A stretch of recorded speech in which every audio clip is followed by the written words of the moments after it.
Nagprotesta ang Akbayan Party List Group sa tanggapan ng kontratistang iniuugnay sa pamilya Diskaya, kasunod ng nag-viral na video sa mga kayamanan nito.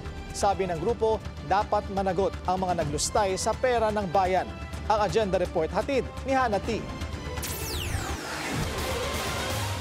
Deserve po ninyo ang ganitong paniningil ng taong bayan sapagkat ang ninakawan ay ang mahihirap nating kababayan.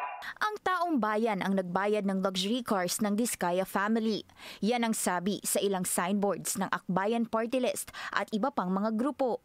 Kinalampag nila ng 1 kilos protesta ang harap ng St. Gerard Construction sa Pasig City.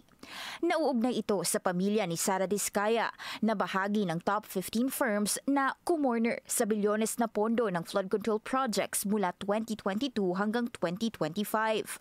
Shameless daw ang naging pag-flex ng pamilya sa kanilang yaman na una nang nag-viral online. Nakakahiya po at sana yung hiyang ito ay pumasok sa makakapal na mga dingding kung saan tayo nakatayo ngayon. Sa nooy 2024 interview ng Bilyonaryo News Channel sa Diskaya couple, may higit kumulang 40 sasakyan ang pagmamay-ari ng mga Diskaya. Karamihan, mga American at European brand. May models pang hindi makikita sa bansa. Personal cars namin, bukod pa sa mga services ng mga engineers namin and mga liaison namin. So, yun, mga more or less nasa magbawa 100 na siguro. Mala Bilyonaryo News Channel pa raw ang assets ng kanilang pamilya kung susumahin ito sa taong 2024. Ayon yan kay Curly Diskaya. Sabi ni Representative Percy Sandanya, alam naman daw ng taong bayan kung saan nanggagaling ang sandamakmak na yaman ng Diskaya family. Sa panahong binabaha ang ilang lugar sa bansa tuwing masama ang panahon, dapat may maparusahan at dapat mabawi raw ng taong bayan ang ninakaw na kaba ng bayan pagdating sa palyadong flood control projects.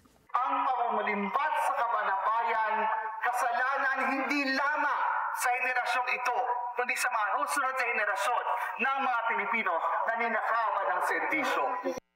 Una nang sinabi ni Senate Minority Leader Tito Soto sa isang Senate plenary session na pare-pareho ang address ng 4 na kumpanyang nauugnay sa mga Diskaya.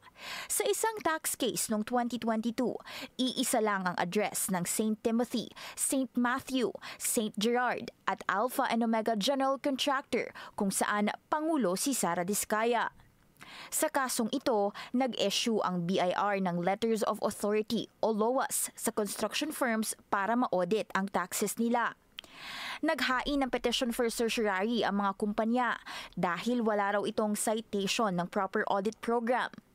Pero sabi ng Court of Tax Appeals, hindi ito kailangang gawin ng BIR dahil may kapangyarihan daw silang maglabas ng LOAS kahit walang audit program. Sa huli, dismissed ang kanilang petisyon. Sa ngayon, binubusisi na ng Bureau of Customs ang imported vehicles ng mga Diskaya. Isa sa mga lumitaw na expensive cars sa kanilang collection ang Rolls-Royce Cullinan na nasa 30 to 60 million. Tansya ng customs, bilyones ang total worth ng lahat ng mga sasakyan. Para sa Agenda, Hana T, Bilyonaryo News Channel.